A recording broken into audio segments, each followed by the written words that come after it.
জিটিএতে helicopter mission ভালোভাবে শেষ করছেন, তাহলে বাস্তবেই ড্রোন চালানোর সুযোগ মিলতে পারে।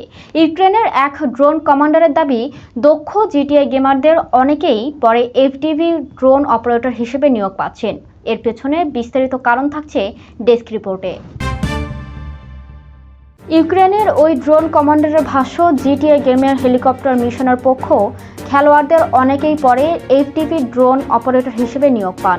কারণ গেমে কন্ট্রোলার ব্যবহার করে দ্রুত ও নিখুঁতভাবে হেলিকপ্টার চালানোর যে অভ্যাস তৈরি হয়, বাস্তব ড্রোন পরিচালনার সময়ও তা কাজে লাগে।